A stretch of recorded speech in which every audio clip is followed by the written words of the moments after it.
Dans 5 mois, l'AAE, l'Association africaine de l'eau, changera de dénomination pour devenir l'AAEA, l'Association africaine de l'eau et de l'assainissement.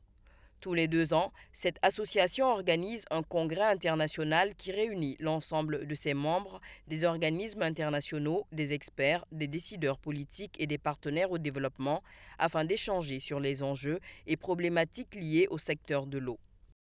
Lorsque dans les années 60, nos chefs d'État précédents ont développé les capitales, elles ont pensé en premier lieu à construire des châteaux d'eau pour pouvoir distribuer de l'eau.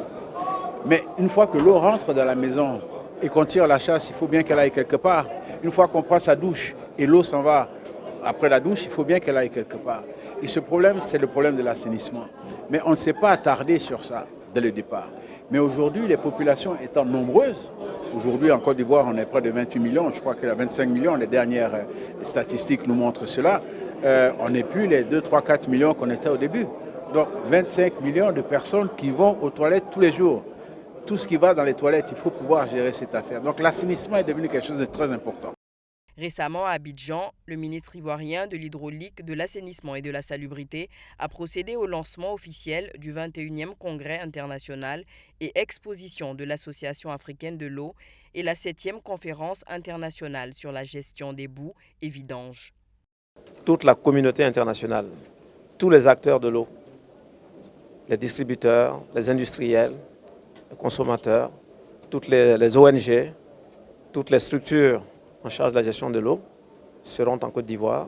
Donc on attend 3000 délégués. Et au plan, je dirais, intellectuel, il va y avoir quand même des sommités, beaucoup d'universitaires qui vont réfléchir aux grands défis que nous avons à relever, les défis d'aujourd'hui, mais aussi ceux de demain.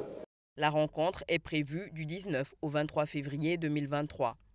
Le thème qui a été choisi pour ce congrès, c'est-à-dire agir pour une gestion durable des ressources et un accès pour tous à l'eau et à l'assainissement, trouvera un écho favorable et nous pourrons ensemble trouver les voies et moyens d'atteindre les objectifs de développement durable. Nous avons eu l'occasion d'avoir des présentations dont certaines nous ont fait un bilan de ce qui s'est passé les 100 dernières années avec des projections sur les 100 prochaines années.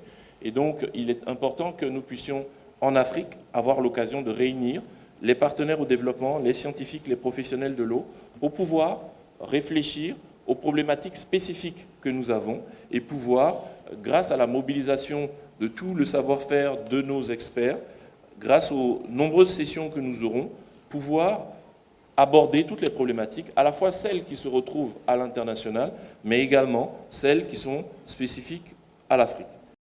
L'Association africaine de l'eau regroupe actuellement 170 sociétés d'eau et d'assainissement dans environ 45 pays du continent et au-delà. Au menu du congrès à venir, un forum scientifique et technique doublé d'une exposition internationale ainsi que des ateliers, des événements parallèles et des rencontres B2B notamment.